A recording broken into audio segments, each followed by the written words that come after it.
Well, most truly influential moments in history aren't things we can see at the time. For example, 50 years ago today, two men signed a few papers to start a new company that has been part of almost every American's life to one degree or another. Yes. Yeah, we could go on and on. Right. One of those men, Steve Jobs, died 15 years ago. The other, Steve Wozniak, has spent the time since then being part of a major university here in the Piedmont Triad, giving students a glimpse there into what it takes to change the world, as you'll see in this evening's Buckley Report.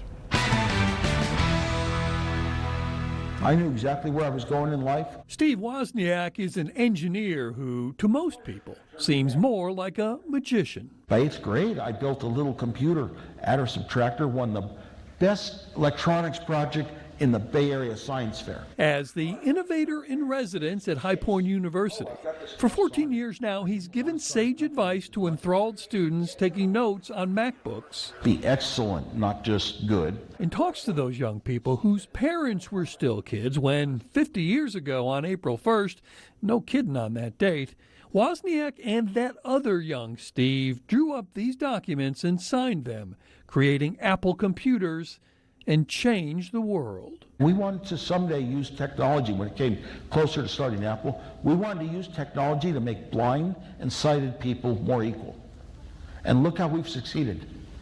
Everywhere you go, look at a sidewalk. People are walking around bumping into everything. Starting a revolutionary company was not in Wozniak's plan as a young man. He saw his future in engineering calculators like these as he worked for Hewlett-Packard. But then he and Steve Jobs began bonding over the music of Bob Dylan. When Steve said we should start a company, I said I'll never risk my job at Hewlett-Packard. I was determined to be an engineer for life at Hewlett-Packard, designing hardware and software. And I would never move up the org chart. Why?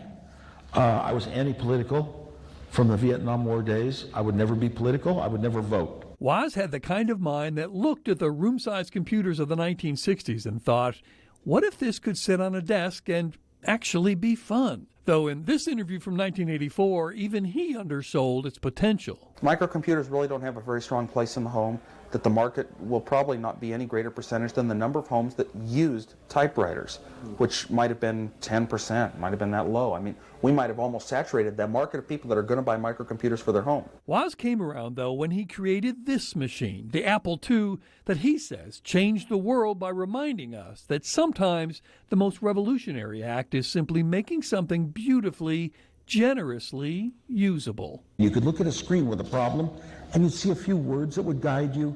If you saw an icon that looked like a paintbrush, what would it do? It would paint. And it was such a simple, intuitive world. A human with a normal brain could actually use it. And those days are pretty much gone. But innovation is what made Apple the most valuable company in the world for a while, with things like the iPod. You get a jukebox for free. It's the best jukebox in the world. And even then, the engineer in Wozniak saw the future, because when they started Apple in 1976... the amount of memory that would hold one song cost close to $1 million. Do you think we foresaw carrying a little iPod with 1,000 songs in your pocket? No. There was a thing called Moore's Law. This is on chips of silicon. You could put more and more on every year than the year before. And you could actually predict that in 40 years we'll have a little chip with 500 movies on it.